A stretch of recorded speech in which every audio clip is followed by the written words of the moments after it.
الله أكبر الله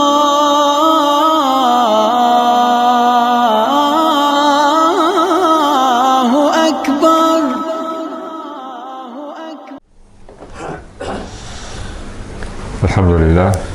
الحمد لله الذي هدانا للإيمان والإسلام وجعلنا من أمة محمد عليه الصلاة والسلام وفضل الجمعة على سائر الأيام كما جاء في الأخبار أن الجمعة سيد الأيام.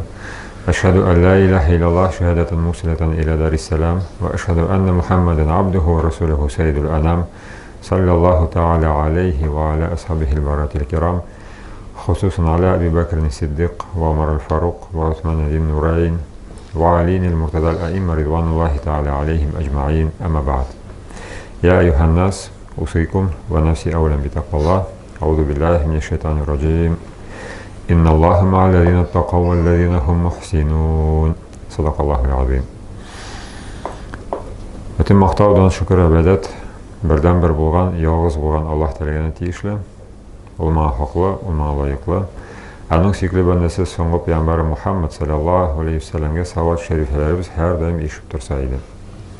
Elhamdülillah. Allah Teala bizni, bütünümüzni türlü kayfiyette bar etdi. Hele şunda igzekler tutsalar da baribir aralarında ayırmaları yeterlik. Bu bizning tışkı kıyafetimiz. Hele mağa jetmesden bizning eşki halatimiz de bir katı ayrıla. Şuna göre de kişi Müslüman buldu dağın, Allah karşında bütünsü de bir tegizlegen söz tügel. Vakıya suresinin başında birinci ayetlerinde Allah Teala şu dindarlık, takvalık boyunca kişilerin üç türkümge bölünülen beyne anlatıp gidiyor. Birincisi ul atı sul yak kişileri. Sol yak kişileri nişe kolay etilgen çünkü alarga kitapları sol yaka birleşek. Çünkü alar günahları kübürek. Kişi ne kadar günahka batkan bulsa da baribir Allah kaşana biz anetigi Allah kaşanmavşi deb ayta almayız. Baribir şana ol. Hem de Kur'an'da 41. surede 51. ayette Allah Teala şunday ayet getire. Qaybir kişilerdi. Hem de andi kişilerin köbüsü şundaydır indi belki. Şulay dep niterge bola indi farazlarga.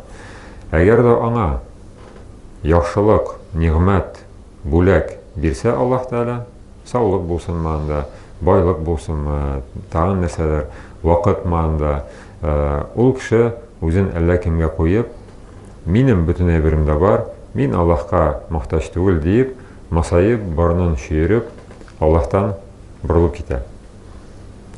Kim o Allah Teala? Ya men adını bilmeyim, ol mena bir narsa bilmedi deb ayta. Lakin di şunda birer ağırlık, zarar tiyse, Mənin duasının kengligi, mənin duasının tırışlığı kelip çığa. Demek, kelip tirelgeç, ne kadar kişi özün Allah'a muhtaç değil deyip sanasa da, baribir Allah'a qaytib jete. Şuna göre degin, eğer de Arap tilinde mesela iman hem küfürlük degen iki düşünceni qarasak, küfürlük ol tege Allah Teala yok diyor deyip sanalmay, qaybir şanaklarda. Qaybir anlatuşlar boyunca küfürlük ol rahmet aytırga tilemeu. Allah Teala rahmet işitüge haqlı, hem de kişi aytası kelmey. Ol ayta Allah Teala mena bir narsa bermedi, tanımay Allah'ın bulagin. Bunu küfürlük deb atalayım. Atege Allah Teala yok deb aytu, даже şeytan aytmay yani Allah Teala yok deyip. Endi bütün eşeklikning şarana deb sanalan şeytan, ol da Allah Teala'ni inkar etmey, o bet aytmay, Allah Teala yok deyip. Ularga buysunmay. Bunisi birinci türküm. İkinci türküm kişiler. Bular endi ortaşa halda bolan kişiler deb aytamiz biz ani. Elhamdülillah bizge hatya bir şol türkümden bularga nasip eylesin Allah Teala. Bik maşhur hadis biz ani ko'p kina topqir esga tushirgan bar. Ul hadisda aytilar. Demek ul kişiler har halda Allah'ni isте tutarga tirishadilar. Peygamber sallallahu aytgan bet, men kişinin haline bek g'ajablanaman. G'ajayib hali deydi. Аңа бірер шотлық ерішсе, ол Allah'ны şükür kıla, Allah'a şükür kıla. Tekebirlenip mimini bulurdum deyip maqtanmay, Allah'a şükür kıla, savab buла. Endi birer ağırlık kelip jetse, sabır ite. Sabırlık bilen бұл ауырлықны уза, чөнки барбір ауырлық келсе жеңілік келешек. Менә шул сабырлыгы өчен Аллаһка теге сикеренеп, ник миңа бирәсең генә дип кенә сикеренеп түгел урынып, сабыр итеп, барбір савапка ирешә. Бу инде без әйтәбез уртача хәлдә әле ни искә менеп китмәгән, ләкин икенче дәрәҗәдә булган кеше дип атыйбыз. Күп кенә кешеләр икенче баскычка беренче баскыч аша үтәләр. Чөнки сер түгел, дингә басу, ике яклап басу күп чиракларда инде авырлык аша була. Беренче авырлык килеп җиткәч, Аллаһ Тәгалә турында искә төшергәч, шуның белән кирип китә кеше дингә. Баракаллаху ли ва лакум фил Кур'анил Карим ва нафa'ани ва iyyakum bil ayati ва zikril hakim innahu huwal ghafurur rahim al jalil karim. Сami'у дуа. Прошу дуа вас.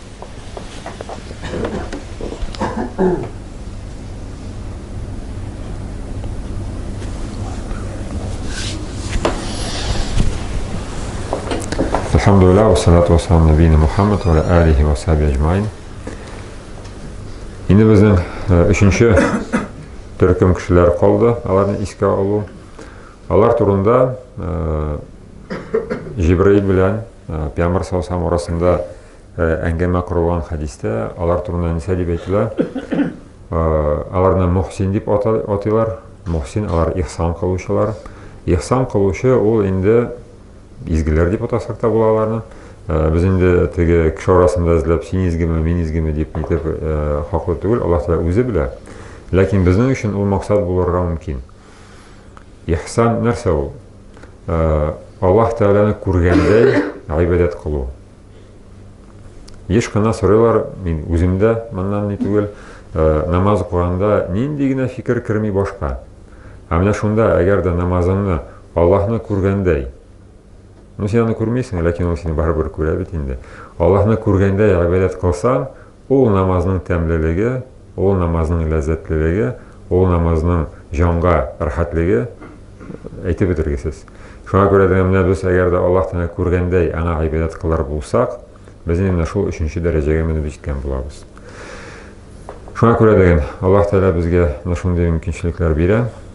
Үзебезне ничектер аның алдында баскычлар аша күтәрергә. Аллаһ Тәгалә безгә насыйп итсен шул Рамазан айлары аша аңа якынайырга дигәндә, монда теге тумыштан ук якын булмыйбыз без Аллаһ Тәгаләгә. Һәрбер безгә бер тигез мөмкинчелекләр биргәннәр, инде кешеләр үзләре менә Аллаһ Тәгалә ничек якына алырлар. Альхамдулиллах, вассалату вассаламу набийина Мухаммад ва аля алихи ва сахбихи аджмаин. Вкратце, быстренько то, что я рассказывал. Оглядимся вокруг, даже у близнецов можно найти отличия, не секрет, они есть. Поэтому, если уж наш внешний вид отличается, сильно отличается, то и внутренний мир тоже должен отличаться, и это на самом деле так. И можно в общих чертах на 3 группы разделить верующих людей.